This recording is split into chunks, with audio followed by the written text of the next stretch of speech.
Dalam video yang sederhana ini, di mana kita kembali akan bersama-sama merenungkan satu bagian firman Tuhan.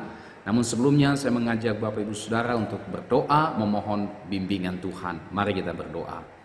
Bapa di sorga, Bapa yang kami kenal, di dalam nama Tuhan Yesus Kristus, kami kembali bersyukur atas anugerah yang Tuhan boleh karuniakan bagi kami sampai hari ini. Secara khusus di mana kami kembali akan bersama-sama membaca dan merenungkan firman Tuhan. Kami memohon tuntunan dan bimbingan Roh Kudus-Mu bagi kami, sehingga kebenaran firman Tuhan ini dapat memberkati kami semua. Ini doa kami ya Tuhan, dalam nama Yesus kami berdoa. Haleluya. Amin. Bagian firman Tuhan yang akan kita renungkan pada saat ini terambil dari Kitab Mazmur pasalnya yang ke-23 ayat 1 sampai dengan ayat yang ke-6. Demikian firman Tuhan, Tuhan adalah gembalaku, takkan kekurangan aku. Ia membaringkan aku di padang yang berumput hijau. Ia membimbing aku ke air yang tenang. Ia menyegarkan jiwaku. Ia menuntun aku di jalan yang benar oleh karena namanya. Sekalipun aku berjalan dalam lembah kekelaman, aku tidak takut bahaya. Sebab Engkau besertaku, gadamu dan tongkatmu itulah yang menghibur aku. Engkau menyediakan hidangan bagiku di hadapan lawanku. Engkau mengurapi kepalaku dengan minyak, pialaku penuh melimpah. Kebajikan dan kemurahan belaka akan mengikuti aku seumur hidupku, dan aku akan diam dalam rumah Tuhan sepanjang masa. Puji Tuhan. Sebuah mazmur yang tidak asing lagi bagi sebagian besar orang Kristen. Bisa jadi mazmur pasal 23 ini adalah mazmur favorit bagi sebagian besar orang Kristen di sepanjang masa. Biasanya mazmur ini dibacakan di segala macam keadaan, ya. Kita mungkin banyak mendengar mazmur 23 ini dibacakan, disampaikan, dikhotbahkan misalnya di acara-acara kebaktian ucapan syukur, ya. Di ibadah-ibadah, di persekutuan-persekutuan, di pernikahan, bahkan dibacakan di upacara penguburan orang mati. Dan Bapak Ibu Saudara yang Tuhan Yesus Kristus kasihi, Mazmur pasal 23 ini adalah sebuah syair, sebuah nyanyian yang mengungkapkan kepercayaan dan pernyataan iman yang menghalau duka cita, kesedihan, dan keraguan. Nah, Mazmur pasal 23 ini ditulis dengan bahasa sederhana, tetapi bermakna jelas akan sebuah kepercayaan, damai sejahtera, kepuasan, dan berkat yang diperoleh dari Tuhan Sang Gembala yang baik itu. Nah, dalam inkarnasinya ke bumi, Tuhan kita Yesus Kristus dengan makna yang sama, Dia menyatakan dirinya dengan bahasa yang jelas dan gamblang. Akulah gembala yang baik.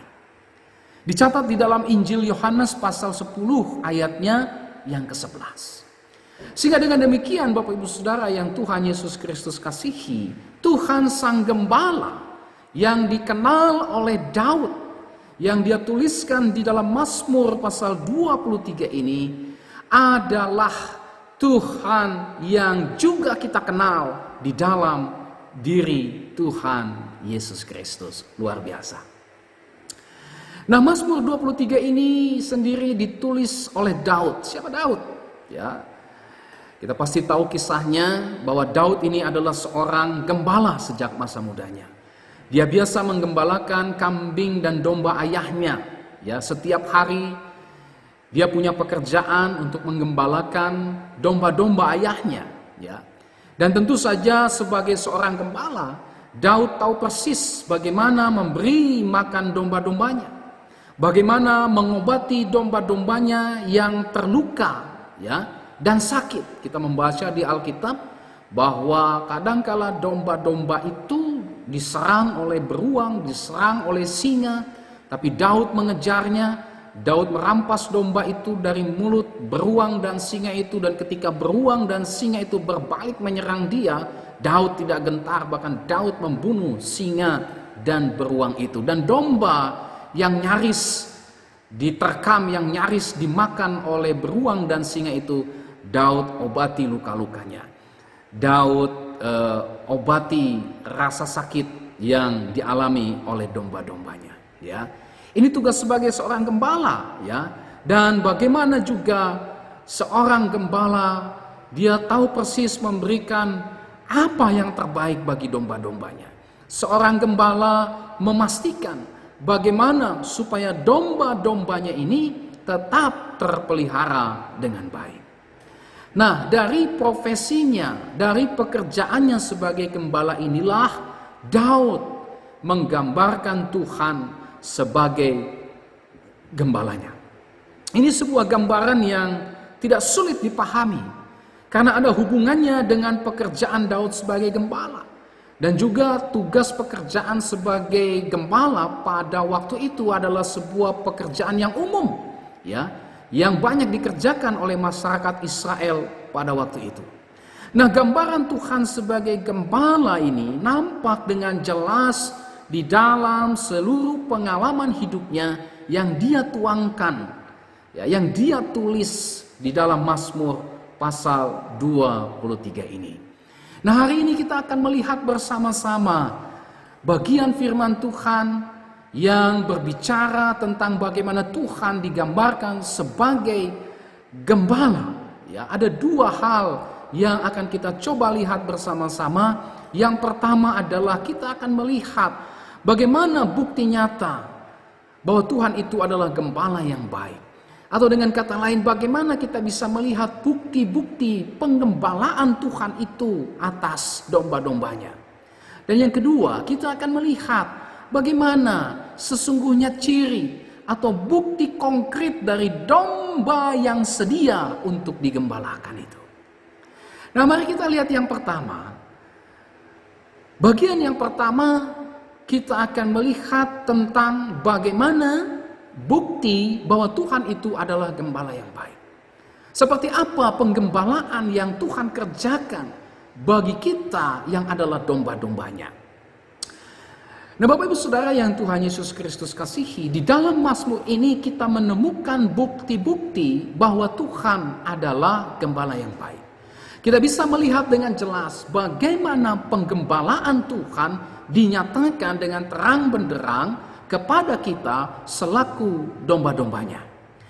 Nah, ada beberapa bukti konkret bagaimana penggembalaan Tuhan itu nyata dalam kehidupan domba-dombanya. Yang pertama, di dalam ayat 1. Tuhan mengenal kita secara pribadi.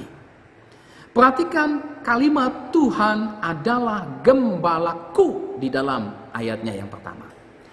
Nah, Bapak Ibu Saudara yang Tuhan Yesus Kristus kasihi, Alkitab seringkali menggambarkan Tuhan sebagai gembala baik secara kolektif, ya, secara umum, ya, secara menyeluruh. Misalnya, Tuhan menjadi gembala atas umat Israel. Itu bisa kita lihat di dalam Mazmur pasal 78 ayat 52 dan Yesaya 40 ayatnya yang ke-11. Ya. Tuhan menjadi gembala secara kolektif, tetapi Alkitab juga mencatat bahwa Tuhan menjadi gembala secara pribadi. Misalnya, ya di Mazmur 23 yang tadi kita sudah baca ini. Perhatikan kata ganti orang pertama yang disebutkan di dalam ayat 1 dan ayat-ayat selanjutnya. Tuhan adalah gembalaku. Ya. Nah, istilahku di sini menunjukkan bahwa Tuhan tidak hanya memperhatikan umatnya secara kolektif saja, tetapi juga Tuhan memperhatikan secara pribadi. Ya. Nah, bagian ini setidaknya ada dua catatan penting yang bisa kita lihat. Apa itu? Yang pertama, Tuhan adalah gembalaku. Ya, Tuhan menjadi gembala secara pribadi. Ya, pribadi kita masing-masing. Itu berarti bahwa Tuhan itu tahu siapa kita. Tuhan mengenal kita secara pribadi. Tuhan memperhatikan kita satu persatu. Tuhan betul-betul kenal dengan baik siapa kita. Mari kita coba lihat kutipan dari Yohanes pasal 10 ayat 3b. Ya, di situ bagian yang berbicara tentang Yesus adalah gembala yang baik. Nah, Yohanes 10 ayat 3b dicatat, ia memanggil domba-dombanya masing-masing menurut namanya dan menuntunnya keluar. Perhatikan, memanggil domba-dombanya masing-masing menurut namanya dan menuntunnya keluar menurut namanya. Nah, ini jelas merupakan sebuah penghiburan iman bagi kita sekalian, bahwa Tuhan mengenal kita terlepas apapun latar belakang kita. Orang belum tentu mengenal siapa kita. Orang mungkin hanya tahu bagian luar kita saja. Orang mungkin hanya tahu sejauh apa yang kita bisa tunjukkan tentang siapa diri kita. Tapi Tuhan mengenal kita. Bahkan mungkin kita sendiri pun belum tentu bisa mengenal diri kita dengan tuntas. Tapi Tuhan mengenal kita dengan sungguh amat baik. Ya, Tuhan tahu siapa kita. Tuhan mengenal kita. Tuhan tahu persis siapa kita. Tuhan tahu persis keadaan kita. Tuhan tahu persis apa yang menjadi pergumulan kita dibandingkan orang lain. Dibandingkan pendeta. Dibandingkan psikolog. Dibandingkan sahabat. Dibandingkan teman-teman seiman. Tuhan tahu persis siapa kita. Tuhan mengenal kita dengan baik. Tuhan tahu keadaan kita. Tuhan tahu persis apa yang menjadi pergumulan kita. Nah, kebenaran ini mengajarkan kepada kita bahwa jangan sampai kita menganggap bahwa Tuhan tidak memperhatikan kita, bahwa Tuhan tidak mempedulikan kita. Jangan sampai oleh karena sulitnya pergumulan yang kita alami, beratnya tantangan hidup yang kita sedang pikul saat ini, itu membuat kita menganggap bahwa Tuhan tidak memperhatikan kita. Tuhan tidak mempedulikan kita. Seringkali ada orang Kristen berdoa begini, Tuhan, mengapa si A Engkau perhatikan? Doanya cepat Engkau jawab, tapi mengapa aku tidak Engkau jawab? Engkau seolah-olah diam. Tuhan, apakah Engkau memperhatikan aku? Jangan-jangan Engkau tidak memperhatikan aku. Ya. Nah, ini jangan sampai terjadi. Kalau kita memahami kebenaran ini, Tuhan adalah gembalaku, Dia mengenal kita, Dia tahu persis siapa kita. Maka jangan karena persoalan pergumulan kita lalu mengambil kesimpulan bahwa Tuhan tidak memperhatikan kita. Ya. Jangan sampai karena wabah corona yang belum kunjung reda ini, kita menganggap bahwa Tuhan tidak memperhatikan kita. Tuhan tidak memperdulikan kita. Jangan sampai karena kita terkena dampak dari wabah corona, di PHK, kehilangan pekerjaan, krisis ekonomi, mengalami sakit penyakit dan sebagainya, kita menganggap bahwa Tuhan tidak menyayangi kita, Tuhan tidak memperhatikan kita, Tuhan tidak mempedulikan kita. Perhatikan bagian firman Tuhan ini. Tuhan adalah gembalaku, dan itu berarti Tuhan kenal siapa kita. Tuhan memperhatikan dan mempedulikan kita. Tuhan tahu persis keadaan kita. Tuhan tahu pergumulan kita. Ini yang menjadi penghiburan bagi kita. Sehingga ketika kita sedang mengalami pergumulan pun, kita percaya Tuhan tahu kekuatanku seberapa. Tuhan tahu sejauh mana keadaanku. Tuhan tahu seberat apa pergumulanku. Tuhan tahu seberapa banyak air mata yang aku teteskan siang malam untuk menantikan pertolongan daripada Tuhan. Tuhan tahu. Yang kedua, dari bagian ini, Tuhan adalah gembalaku. Ini berarti saudara dan saya memiliki relasi, memiliki persekutuan pribadi dengan Tuhan Sang Gembala. Tuhan adalah gembalaku. Berarti kita punya persekutuan yang intim dengan Tuhan. Kita punya relasi yang intim dengan Tuhan. Kita milik Tuhan. Dan Tuhan milik kita secara pribadi. Nah, dan jika kita memiliki relasi persekutuan dengan Tuhan, maka itu berarti kita terus-menerus hidup dalam persekutuan dengan Tuhan. Kita terus-menerus berkomunikasi dengan Tuhan di sepanjang kehidupan kita. Nah, masalahnya adalah, apakah kita sering bersekutu dengan Tuhan? Ataukah kita sibuk bersekutu dengan hal-hal yang lain selain hanya dengan Tuhan? Jika kita meyakini bahwa Tuhan itu adalah gembalaku, dan itu berarti bahwa itu adalah relasi persekutuan dengan Tuhan, apakah kita memiliki relasi persekutuan dengan Tuhan melalui doa, membaca firman Tuhan setiap hari, menyediakan waktu untuk bersekutu dengan Tuhan, kita berbicara dengan Tuhan melalui doa-doa, pujian, penyembahan yang kita naikkan. Tapi di sisi yang sama, kita mendengarkan dia berbicara melalui kebenaran firman Tuhan, melalui Alkitab yang kita baca. Inilah persekutuan dengan Tuhan. Oleh sebab itu, di tengah wabah corona yang Tuhan izinkan terjadi, mungkin salah satu berkat yang kita bisa ambil di tengah wabah corona ini adalah kita lebih banyak bersekutu dengan Tuhan. Kaum bapa mengambil fungsinya sebagai imam di tengah-tengah keluarga untuk memimpin keluarganya bersekutu dengan Tuhan. Memiliki waktu dengan Tuhan. Memiliki kesempatan untuk bersekutu dengan Tuhan, berbicara kepada Tuhan, dan mendengarkan Tuhan berbicara kepada kita melalui firman-Nya. Nah, inilah dua hal yang kita bisa lihat dari bagian yang pertama, bukti pengembalaan Tuhan. Tuhan mengenal kita secara pribadi, maknanya Tuhan tahu siapa kita. Dan yang kedua, Tuhan mengenal kita secara pribadi berarti Tuhan dan kita memiliki relasi, memiliki persekutuan yang intim dengan Dia. Dengan jelas Tuhan adalah gembala yang baik. Itu dinyatakan dengan Ia mengenal kita. Istilah mengenal ini menunjuk kepada adanya relasi, adanya persekutuan yang intim dengan kita. Puji nama Tuhan. Nah, yang kedua, apa bukti pengembalaan Tuhan dalam kehidupan kita? Ayat 1 sampai dengan ayat yang ketiga. Tuhan mencukupkan kebutuhan kita.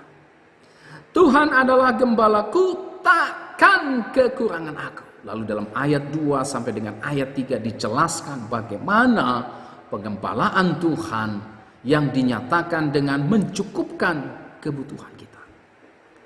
Nah, tadi sudah saya singgung bahwa ketika Daud menjadi seorang gembala, dia tidak pernah membiarkan domba-dombanya kekurangan.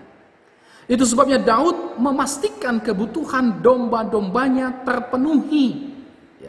Seperti misalnya mendapatkan rumput hijau, dia bisa beristirahat, membaringkan diri di padang rumput yang hijau, memastikan supaya dia bisa mendapat air yang tenang, ayat yang ketiga, memastikan supaya domba-domba itu mendapatkan perlindungan dari binatang buas, memastikan supaya domba-domba itu mendapatkan pengobatan jika terluka dan sakit, ayatnya yang kelima.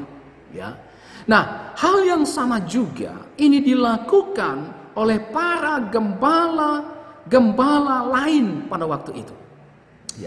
Yang jelas seorang gembala tidak akan membiarkan domba-dombanya mengalami kekurangan. Nah, gambaran inilah yang dirasakan oleh Daud secara pribadi ketika Tuhan menjadi gembalanya. Tuhan mencukupkan seluruh kebutuhan hidupnya. Nah, ketika kita menjadikan Tuhan sebagai gembala dalam seluruh kehidupan kita, kita akan merasakan bagaimana penggembalaan Tuhan itu dalam kehidupan kita. Itulah Tuhan mencukupkan segala kebutuhan kita. Artinya seluruh kebutuhan kita pasti akan dicukupkan oleh Tuhan. Ketika Tuhan menjadi gembala kita, maka kita tidak akan kekurangan. Kenapa? Karena Tuhan mencukupkan seluruh kebutuhan kita. Nah, di dalam ayat 2 sampai dengan ayat 3 kita melihat bagaimana Tuhan mencukupkan seluruh kebutuhan kita sehingga kita tidak kekurangan. Oleh sebab itu Bapak Ibu Saudara yang Tuhan Yesus Kristus kasihi, Sebenarnya kita tidak perlu khawatir dengan apa yang kita butuhkan seperti yang diajarkan Yesus dalam Injil Matius pasalnya yang ke-6. Kita tidak perlu khawatir. Kenapa? Karena Tuhan gembala kita, Dia pasti akan mencukupkan seluruh kebutuhan kita. Kita perhatikan saja. Seluruh ciptaan Tuhan, jagat raya ini diperhatikan dan dipelihara oleh Tuhan sedemikian rupa sehingga tetap berjalan di tempatnya masing-masing. Ya. Tuhan begitu memperhatikan jagat raya ciptaannya ini. Apalagi kita yang adalah domba-dombanya, pasti Tuhan akan memelihara kehidupan kita sehingga Tuhan memastikan kita tidak mengalami yang namanya kekurangan. Nah, oleh sebab itu jangan sampai kita dikuasai oleh kekhawatiran. Karena Tuhan tahu persis apa kebutuhan kita. Injil Matius pasal 6 ayat 32 mencatat, Bapamu di sorga tahu apa yang kamu butuhkan. Jadi jangan khawatirkan akan hal itu. Bapamu di sorga tahu dan Dia pasti akan mencukupkan apa yang menjadi kebutuhan kita. Nah, meskipun kita saat ini diperhadapkan dengan situasi dan kondisi yang sulit, tetaplah percaya bahwa Tuhan akan mencukupkan kebutuhan kita. Meskipun kita saat ini diperhadapkan dengan 1001 macam alasan untuk khawatir, tetaplah percaya dan jangan khawatir karena Tuhan pasti akan mencukupkan apa yang kita butuhkan. Di tengah wabah corona yang sulit ini, yang memberi dampak yang luar biasa di seluruh bidang kehidupan manusia, sebagai orang percaya, kita bukan menjadi khawatir dengan dampak yang ditimbulkan oleh wabah corona. Tapi kita tetap mempercayai pemeliharaan Tuhan Sang Gembala itu pasti akan dinyatakan kepada kita. Yang ketiga, saudara, apa bukti pengembalaan Tuhan dalam kehidupan kita domba-dombanya? Ayat 3-5a, Tuhan memimpin kita. Nah, tentu saja seorang gembala, biasanya gembala domba, itu berjalan di depan kawanan domba-dombanya. Dan domba-domba itu mengikuti pimpinan gembala dan mendengarkan suara gembalanya. Ya. Nah, ini gambaran yang menunjukkan bahwa ketika Tuhan menjadi gembala kita, itu berarti Tuhan memimpin kehidupan kita. Itu berarti Tuhan berjalan di depan kita. Nah, di dalam bagian firman Tuhan ini secara khusus ayat 3 sampai dengan ayat 5a, kita bisa melihat bagaimana contoh-contoh konkret dari pimpinan Tuhan yang adalah gembala kita itu di dalam seluruh kehidupan kita. Yang pertama, bentuk pimpinan Tuhan adalah Tuhan memimpin kita kepada ketenangan jiwa. Ya, perhatikan kalimat, Ia menyegarkan jiwaku. Nah, kata menyegarkan ini bisa diartikan memulihkan. Ya. Ia menyegarkan jiwaku. Jadi ini maknanya Ia memulihkan jiwaku. Bisa juga kalimat ini diartikan mendapat kekuatan baru. Ya. Nah, itu berarti di tengah berbagai keletihan jiwa, akibat berbagai macam persoalan dan pergumulan hidup, kita hanya bisa menemukan pemulihan jiwa kita. Kita hanya bisa mendapatkan istirahat bagi jiwa kita hanya di dalam Tuhan yang adalah gembala kita. Banyak manusia sekarang mencoba mencari pemulihan, istirahat bagi jiwanya di dalam berbagai macam aspek, di dalam berbagai macam cara. Tapi sebagai orang percaya, kita bisa menemukan pemulihan itu. Kita bisa menemukan istirahat bagi jiwa kita itu hanya di dalam Tuhan yang adalah gembala kita. Hanya Tuhan sajalah yang bisa memberikan istirahat bagi jiwa kita. Bisa memberikan ketenangan bagi jiwa kita. Bisa memberikan pemulihan bagi jiwa kita. Bahkan memberi kekuatan baru kepada kita di tengah-tengah berbagai macam pergumulan kehidupan yang kita alami. Memberi kekuatan baru bagi kita di dalam menghadapi berbagai realitas, situasi, dan kondisi di dalam kehidupan ini. Tuhan memimpin kita untuk mendapatkan pemulihan bagi jiwa kita. Tuhan memimpin kita supaya jiwa kita mendapatkan istirahat di dalam Dia.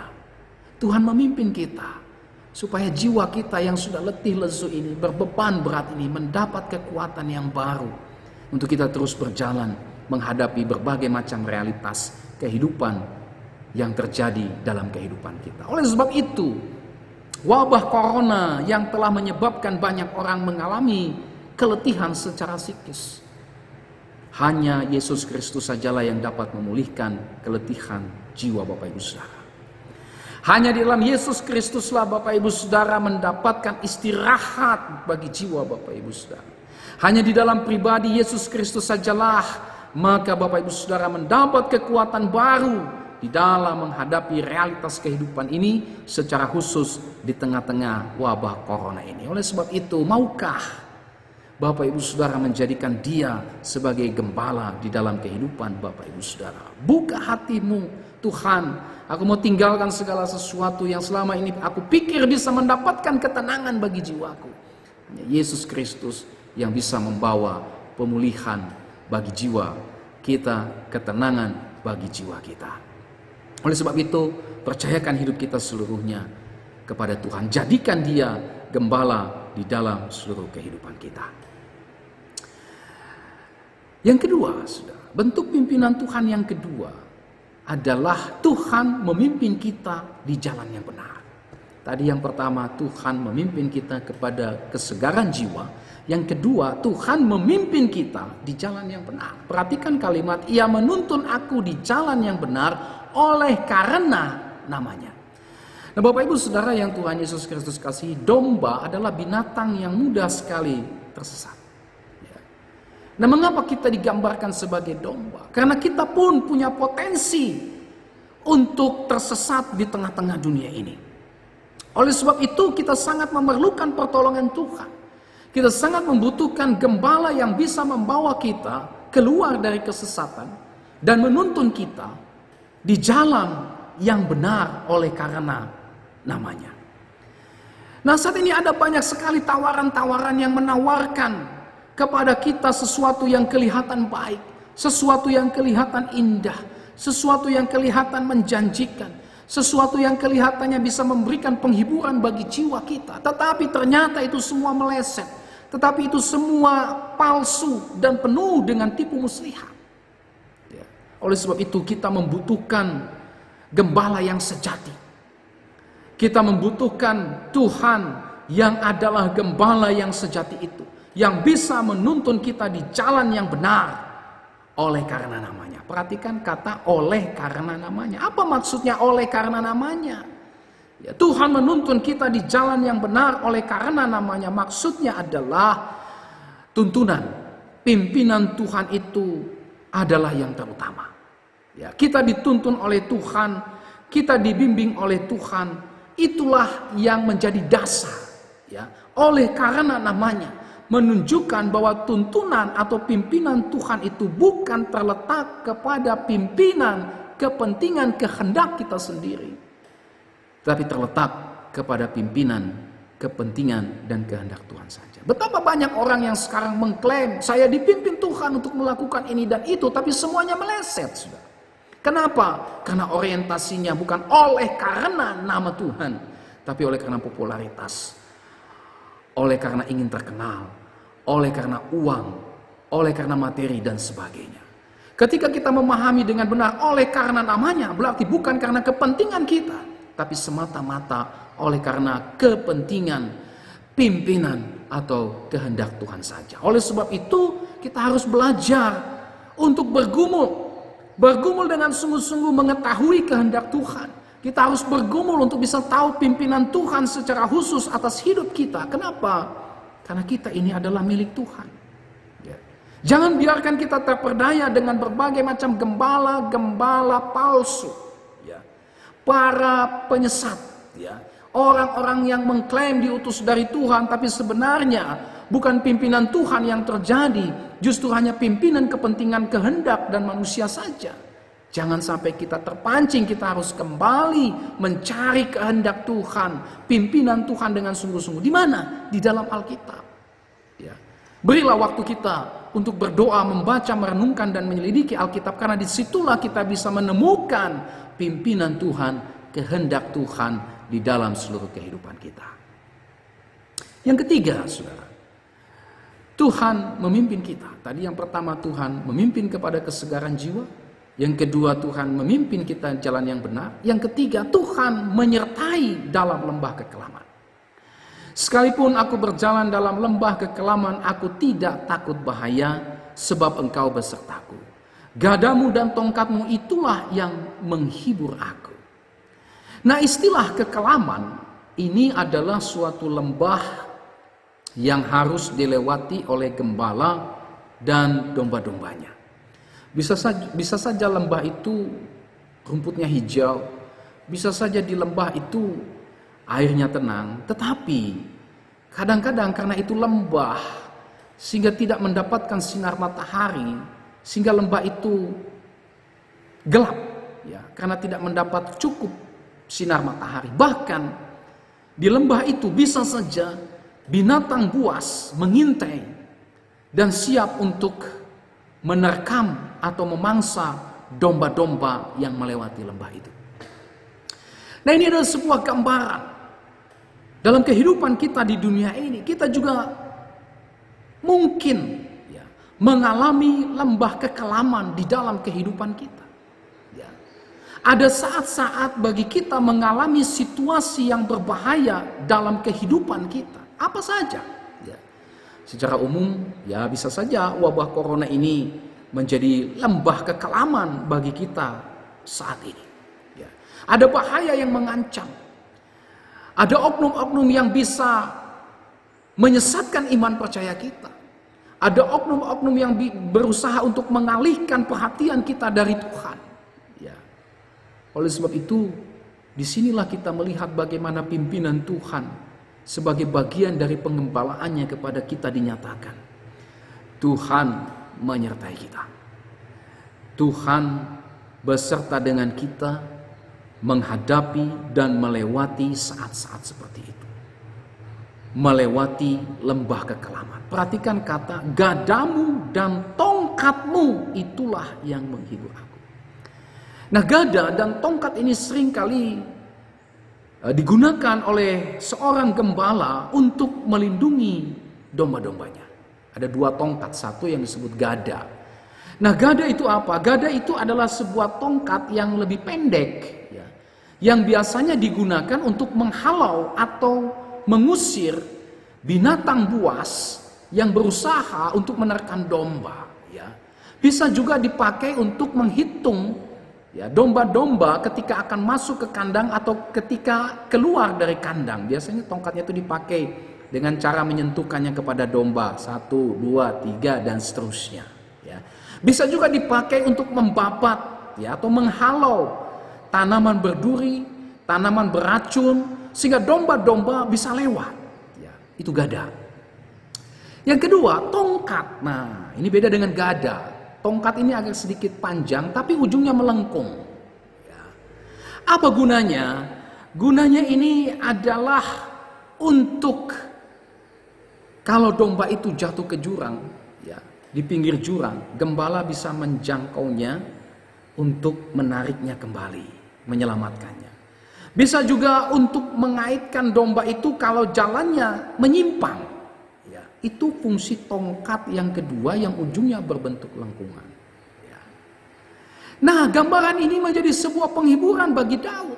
Meskipun lewat lembah kekelaman, aku tidak takut bahaya karena Engkau besertaku, gadamu dan tongkatmu itulah yang menghibur aku. Ini yang menjadi penghiburan bagi kita, bahwa Tuhan menyertai kita dengan memberikan jaminan, dengan memberikan penghiburan kepada kita. Apa itu?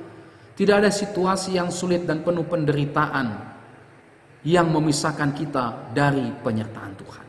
Ketika Tuhan menjadi gembala kita, itu berarti kita pasti bisa melewati setiap lembah kekelaman karena Dia yang menjadi gembala kita. Nah, oleh sebab itu kita tidak perlu ragu dengan penyertaan Tuhan. Dia pasti akan membawa kita melewati lembah kekelaman, termasuk wabah corona yang sedang kita alami saat ini. Ini berarti bahwa lembah kekelaman itu sifatnya hanya sementara, tidak permanen. Tetapi, ini yang harus jadi fokus kita. Pimpinan Tuhan, penyertaan Tuhan permanen di dalam seluruh kehidupan kita. Inilah penghiburan yang kita terima dari Tuhan sebagai bukti penyertaan Tuhan dalam hidup kita. Aku menyertai engkau. Makanya dia disebut Immanuel. Gembala itu disebut Immanuel. Dia menyertai kita, hadir bersama dengan kita di setiap lembah kekelaman, membuka jalan di tengah lembah kekelaman itu sehingga kita bisa melewatinya. Gada dan tongkatnya itulah yang menjadi penghiburan bagi kita. Puji Tuhan. Yang keempat, bentuk pimpinan Tuhan dalam seluruh kehidupan kita adalah Tuhan memimpin dalam menghadapi musuh. Engkau menyediakan hidangan bagiku di hadapan lawanku. Tentu saja Bapak Ibu Saudara yang Tuhan Yesus Kristus terkasihi, Daud pernah mengalami berbagai bentuk intimidasi. Daud pernah berhadapan dengan musuh-musuhnya. Ya, dia pernah dikejar-kejar musuh, baik oleh tentara Filistin, bahkan dia pernah dikejar-kejar oleh Raja Saul, menjadi buronan Raja Saul. Bahkan anaknya sendiri Absalom berusaha untuk membunuh dia. Tetapi meskipun demikian, Tuhan menolong Daud. Tuhan meluputkan Daud dari berbagai macam intimidasi musuh-musuhnya. Semua musuh-musuhnya dipermalukan oleh Tuhan karena Tuhan gembala Daud. Berulang kali Allah meloloskan dia, entah itu dari cakar singa dan beruang, meloloskan dia dari tangan Goliat yang punya pengalaman perang yang luar biasa, meloloskan dia dari tentara Filistin, meloloskan dia dari Raja Saul dan musuh-musuh yang lain. Tuhan memimpin Daud menghadapi musuh-musuhnya, berkemenangan menghadapi musuh-musuhnya, bahkan musuh-musuhnya semua dibuat malu oleh karena Tuhan yang menyertai dia. Nah, hal yang sama juga terjadi dalam kehidupan kita. Ketika Tuhan menjadi gembala kita, itu berarti Tuhan menyertai kita ketika kita berhadapan dengan lawan atau musuh kita. Nah, pertanyaannya, siapa sesungguhnya musuh kita itu? Ya. Alkitab mencatat bahwa musuh orang percaya itu adalah iblis dan roh-roh jahat. Efesus 6 ayat 12, Yakobus 4 ayat yang ke-7. Iblis berusaha untuk menggoda. Iblis berusaha untuk menipu. Iblis berusaha untuk menghancurkan orang percaya dengan berbagai macam cara. Dia bisa pakai siapa saja. Bahkan bisa jadi ia menggunakan wabah corona ini beserta semua dampak yang ditimbulkannya untuk menyerang kita, untuk melumpuhkan iman percaya kita, untuk membuat kita ragu terhadap pemeliharaan Tuhan. Jadi bukan coronanya yang ditengking, Bapak Ibu Saudara. Tapi iblis yang bisa saja mungkin memakai fenomena ini untuk mengguncang iman percaya kita. Untuk memalingkan kita dari iman kepada Tuhan. Tetapi ketika Tuhan menjadi gembala kita, Dia memimpin kita untuk menghadapi serangan iblis dan mengalami kemenangan. Oleh sebab itu jadikan Tuhan sebagai gembala kita. Jangan lagi percaya kepada praktek-praktek okultisme. Jangan lagi percaya kepada praktek-praktek kegelapan. Itu tidak bisa memberikan saudara kemenangan. Justru saudara menjadi antek-antek dari kuasa kegelapan itu. Oleh sebab itu tinggalkan itu semua. Jadikan Tuhan saja sebagai gembala. Saudara bisa mendeteksi tipu muslihat setan. Saudara bisa melawan tipu muslihat iblis dan berkemenangan. Kenapa? Kristus yang bangkit yang menjadi gembala itu memimpin kita untuk mengalami kemenangan.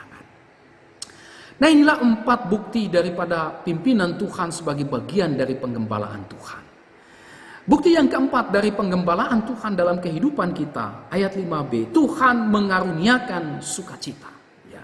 Engkau mengurapi kepalaku dengan minyak, pialaku penuh melimpah. Nah, Bapak Ibu Saudara, di dalam Alkitab minyak seringkali dilambangkan dengan sukacita. Misalnya di dalam Yesaya 61 ayat yang ke-33, ayat yang ketiga, di situ kita bisa melihat bagaimana Yesaya mengontraskan minyak untuk pesta sebagai tanda sukacita dengan kain kabung, ya, tanda kesedihan. Demikian pula pialaku penuh melimpah. Ya, ini merupakan bicara tentang sukacita yang berlimpah-limpah, meluber keluar. Ya. Jadi Tuhan gembala yang baik itu, ya, di dalam menggembalakan kita, Dia mengaruniakan sukacitanya kepada kita. Bukan sukacita yang biasa saja, tetapi sukacita yang melimpah, sukacita yang meluber, ya, berkelimpahan, meluber keluar. Dan kehidupan Kristen yang diberkati adalah kehidupan yang meluber keluar. Kenapa? Karena kepenuhan Kristus. Sukacita itu meluber. Ya. Jadi sukacita Kristen ini berasal dari Kristus sendiri. Ketika kita menjadikan dia sebagai gembala kita, maka dia memberikan sukacita itu kepada kita. Sukacita itu karena kita tahu dia berdiam di dalam diri kita, memimpin kehidupan kita. Sukacita itu terjadi karena kita tahu bahwa Tuhan adalah gembala saya. Sukacita itu berlimpah. Kenapa? Karena tidak ada sukacita besar, sukacita berlimpah-limpah, sukacita yang meluber keluar selain ketika Tuhan menjadi milik kita. Selain ketika Tuhan menjadi gembala kita dan kita menjadi domba-dombanya. Nah, oleh sebab itu, nikmatilah sukacita Tuhan itu. Tetaplah bersukacita. Meski di tengah-tengah pergumulan sekalipun. Meski ketika wabah corona dengan segala dampaknya menimpa kita.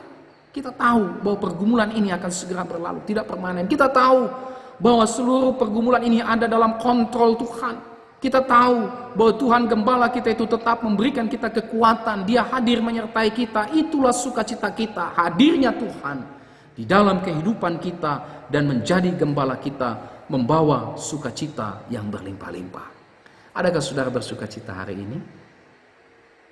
Yang kelima, bukti pengembalaan Tuhan dalam seluruh kehidupan kita. Ayat yang ke-6. Kebajikan dan kemurahan belaka akan mengikuti aku seumur hidupku, dan aku akan diam dalam rumah Tuhan sepanjang masa. Tuhan menjamin masa depan kita. Ada jaminan pemeliharaan Tuhan di dalam kehidupan kita sebagai orang percaya. Jaminan itu termasuk ketika kita ada di dunia ini. Tetapi juga jaminan itu terus berlangsung ketika kita meninggalkan dunia yang fana ini. Ketika kita masuk dalam kekekalan dan tinggal bersama dengan Tuhan selama-lamanya. Tuhan yang menjamin, bukan Bapak Ibu Saudara dan saya. Kalau Bapak Ibu Saudara dan saya menjamin, percaya Bapak Ibu Saudara dan saya tidak akan sampai kepada sukacita yang melimpah, tidak akan sampai kepada kehidupan yang sejati. Ketika Tuhan menjadi gembala kita, maka ada jaminan kekal, jaminan di dunia ini maupun jaminan di dalam kekekalan di mana kita akan tinggal bersama dengan Tuhan selama-lamanya. Inilah yang menjadi kekuatan orang percaya dimanapun mereka berada. Ketika mereka mengalami aniaya, ketika mereka mengalami persekusi, ketika mereka mengalami pergumulan dan beban berat, ketika mereka harus kehilangan sesuatu, mereka tidak kehilangan sukacita, mereka tidak kehilangan damai sejahtera, mereka tidak kehilangan pengharapan. Kenapa? Karena ada jaminan kekal yang Tuhan berikan kepada mereka. Sehingga mereka hadapi seluruh kehidupan itu, hadapi setiap pergumulan hidup karena melihat jaminan Tuhan itu. Mereka tetap bertekun di dalam iman meski harus melewati tantangan dan pergumulan karena melihat jaminan Allah yang bersifat kekal ini. Oleh sebab itu, layaklah kita bersukacita, layaklah kita bersyukur kepada Tuhan. Kenapa? Karena Dia yang adalah gembala kita itu memberikan jaminan kepada kita. Oleh sebab itu, sandarkanlah hidup kita sepenuhnya hanya kepada Tuhan gembala kita. Jangan lagi kepada yang lain. Jangan ditipu dengan situasi kondisi yang membuat saudara dan saya berputus asa. Pandang Tuhan yang memberi jaminan baik hidup kita. Bahkan ketika kita meninggalkan dunia ini, jaminan itu tidak hilang. Karena Dia yang menjamin. Dan kalau Dia yang menjamin, maka tidak akan mungkin gagal. Kalau Dia yang menjamin, tidak akan bisa tidak terjadi. Karena Dia yang menjamin, Dia adalah setia. Oleh sebab itu, mari kita sandarkan hidup kita hanya kepada Tuhan. Jaminan untuk menikmati berkat atau kebaikan Tuhan hanya ada di dalam Tuhan. Perhatikan kalimat, kebajikan dan kemurahan belaka akan mengikuti aku seumur hidupku. Inilah jaminan untuk menikmati berkat kebaikan Tuhan. Bahkan jaminan di kekekalan. Dan aku akan diam dalam rumah Tuhan sepanjang masa. Puji nama Tuhan. Ya. Jadi inilah bagian yang pertama yang kita bisa lihat dari Mazmur 23 ini bagian pertama bicara tentang bukti-bukti bagaimana penggembalaan Tuhan itu nyata di dalam seluruh kehidupan kita. Tapi tunggu dulu. Ya. Kita bukan hanya diajar untuk mengimani penggembalaan Tuhan, menikmati penggembalaan Tuhan dalam seluruh kehidupan kita. Tapi poin yang kedua ini, kita juga perlu memperhatikan bagaimana bukti konkret dari domba yang baik itu. Ya. Tidak hanya kita bisa melihat bukti-bukti bahwa Tuhan adalah gembala yang baik, tapi kita juga perlu memperhatikan, perlu belajar bukti-bukti dari domba yang baik. Apa saja itu? Yang pertama, anugerah Allah. Apa maksudnya? Saudara, untuk menjadi domba dari sang gembala, itu bukan karena usaha, itu bukan karena pekerjaan kita, itu bukan karena pilihan kita. Ketika kita menjadi domba milik kepunyaan sang gembala yang luar biasa itu, kita harus terlebih dahulu mengalami anugerah Allah. Nah, menarik sekali bahwa Mazmur 23 ini didahului oleh Mazmur 22 yang merupakan nubuatan dari karya keselamatan Kristus di kayu salib. Bukan sebuah kebetulan. Ini berarti bahwa kalau kita belum mengalami karya kematian Kristus di kayu salib, ya, maka mustahil kita bisa menjadi domba-domba Kristus. Kalau kita belum datang kepada Kristus yang tersalib, menerima Dia sebagai juru selamat kita, percaya kepada Dia, maka tidak mungkin kita bisa menjadi domba-dombanya. Sia-sia kita mengharapkan Dia sebagai gembala kita. Oleh sebab itu, poin yang pertama ini adalah anugerah Allah. Maukah saudara percaya kepada Yesus Kristus, sang gembala yang agung itu, juru selamat itu? Maukah saudara menerima karya salib yang menyucikan saudara dari dosa-dosa saudara, yang mengampuni saudara dari dosa-dosa saudara, yang melepaskan saudara dari kuasa dan kutuk dosa, yang bisa melepaskan saudara dari kutuk dan kuasa setan? Hanya Dia. Percayalah, terimalah Dia sebagai Tuhan dan juru selamatmu, dan Dia akan menjadi gembalamu. Yang kedua, saudara, bukti dari domba yang baik. Apa itu? Memiliki relasi persekutuan pribadi dengan sang gembala. Ya. Tadi kita sudah sempat singgung, Tuhan adalah gembalaku. Ya. Di mana bagian itu berbicara tentang adanya relasi persekutuan dengan Tuhan. Nah, seorang domba yang baik adalah memiliki persekutuan relasi dengan Tuhan. Domba yang baik adalah mengenal suara gembalanya dan mengikuti suara gembalanya. Perhatikan Yohanes 10 ayat 27. Domba-dombaku mendengarkan suaraku dan aku mengenal mereka dan mereka mengikut aku. Jadi kalau kita domba-dombanya Tuhan, kita pasti mendengarkan suara Tuhan.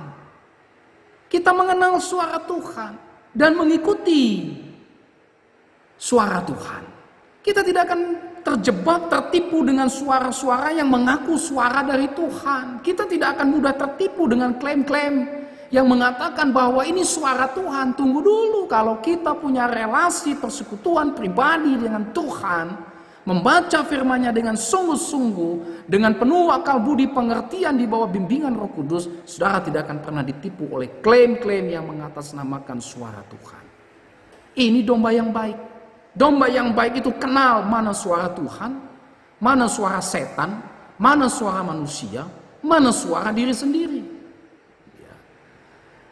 Ini domba yang baik, mengenal suara Tuhan, mengikuti suara Tuhan. Nah, persoalannya, apakah saudara kenal dengan suara Tuhan? Apakah saudara mampu membedakan suara Tuhan? Kalau kita sungguh-sungguh membaca Alkitab setiap hari, belajar Alkitab setiap hari, percaya, saudara pasti kenal suara Tuhan dan saudara pasti mengikuti suara Tuhan. Ya. Oleh sebab itu milikilah persekutuan, relasi yang intim dengan Tuhan. Jika saudara terus memberi diri mendengar suara Tuhan, maka saudara akan kenal suara itu dan saudara akan mengikuti suara itu. Yang ketiga, apa domba yang baik? Bukti daripada domba yang baik adalah puas dan bersyukur dengan apa yang diberikan oleh Tuhan. Perhatikan kalimat, Tuhan adalah gembalaku, takkan kekurangan aku. Kata takkan kekurangan ini bicara tentang kepuasan akan setiap pemeliharaan Tuhan.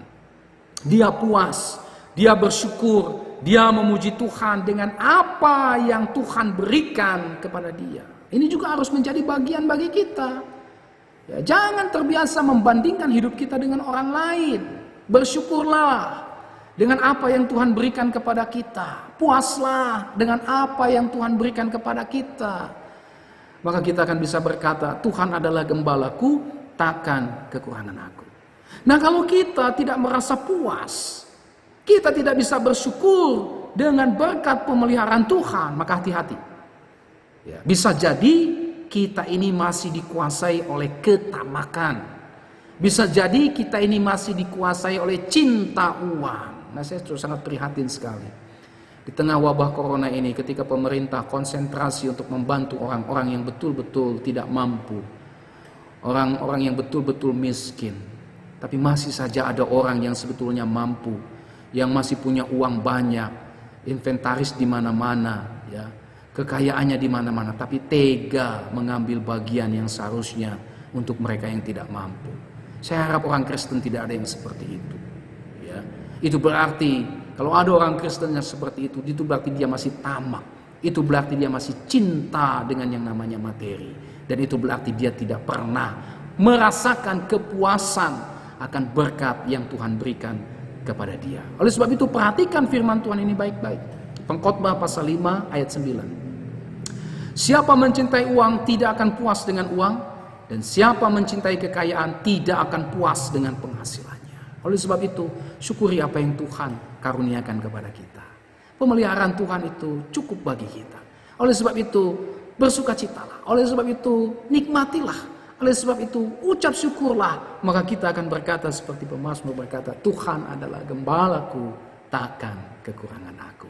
Kita bersyukur untuk hari ini pemeliharaan Tuhan luar biasa. Kita beriman bahwa besok pun Tuhan pasti akan mencukupkan kebutuhan kita. Yang keempat, yang terakhir, apa bukti dari domba yang baik? Domba yang baik adalah domba yang tunduk, taat, patuh kepada pimpinan Tuhan. Ini yang disebut dengan mempercayai Tuhan. Percaya kepada Tuhan berarti tunduk, berarti taat, berarti patuh kepada pimpinan Tuhan. Percaya kepada Tuhan itu bukan kata-kata semata. Aku percaya kepada Tuhan, titik. Bukan. Percaya kepada Tuhan berarti nyata bahwa kita mau tunduk, kita mau taat, kita mau patuh kepada apa yang menjadi pimpinan Tuhan. Itu berarti kita tidak lagi bersandar kepada apapun, kepada siapapun selain hanya kepada Tuhan saja. Karena Dia gembala kita. Ya. Meskipun Tuhan memimpin kita melewati lembah kekelaman, kita tetap mempercayai pimpinan Tuhan. Kita tidak salahkan Tuhan.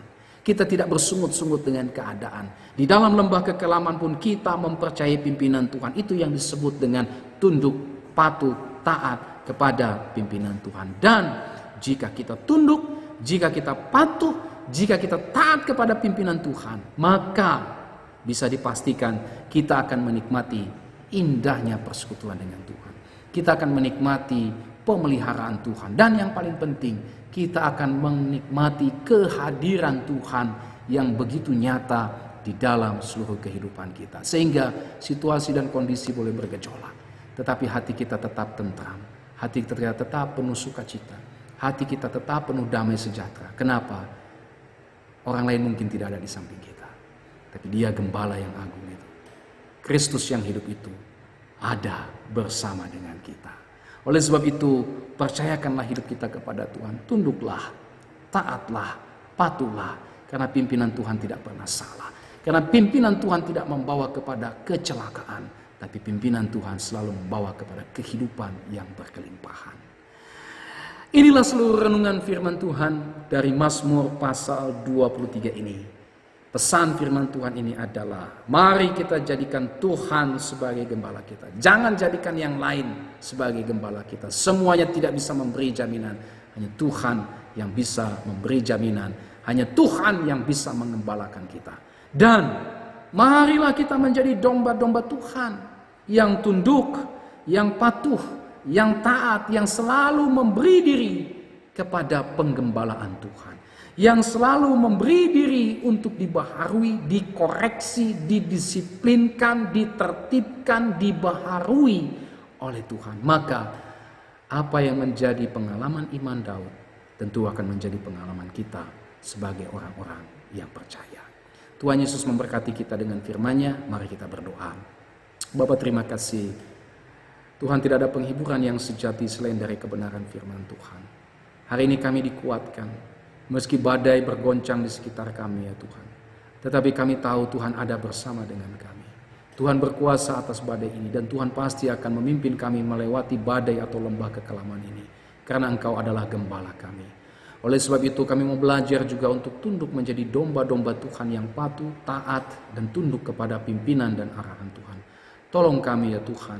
Doa hamba-Mu bagi semua Bapak Ibu Saudara yang mendengarkan firman-Mu melalui video sederhana ini. Tuhan melawat mereka, Tuhan memberkati mereka. Yang sakit Tuhan jamah dan Tuhan sembuhkan. Yang sedang dalam pergumulan hidup yang sangat berat, yang mungkin sudah hampir putus asa, mungkin sedang mengalami kekhawatiran Tuhan, tidak tahu lagi harus berbuat apa, sedang dalam duka cita Tuhan, Engkau hadir di sana dan beri kekuatan kepada mereka. Sehingga semua umat-Mu dapat terus berharap kepada Tuhan dan terus berjalan bersama dengan Tuhan. Hamba percaya bahwa di tengah-tengah pergumulan hidup mungkin ada yang sudah nyaris tidak bisa lagi Tuhan mampu menghadapi pergumulan itu. Tapi kami percaya Tuhan menggendong mereka, Tuhan berjalan bersama dengan mereka. Berkati kami semua, berkati pemerintah kami Tuhan, berkati medis yang sedang berjuang melawan virus corona ini, merawat pasien-pasien corona ini. Tuhan tolong, bahkan kami sebagai warga juga dapat mengikuti arahan pemerintah ini dengan baik. Terpujilah Engkau dalam nama Yesus Kristus, Gembala kami yang hidup itu. Kami sudah berdoa. Haleluya. Amin. Puji Tuhan Bapak Ibu Saudara, sampai kita berjumpa kembali dalam video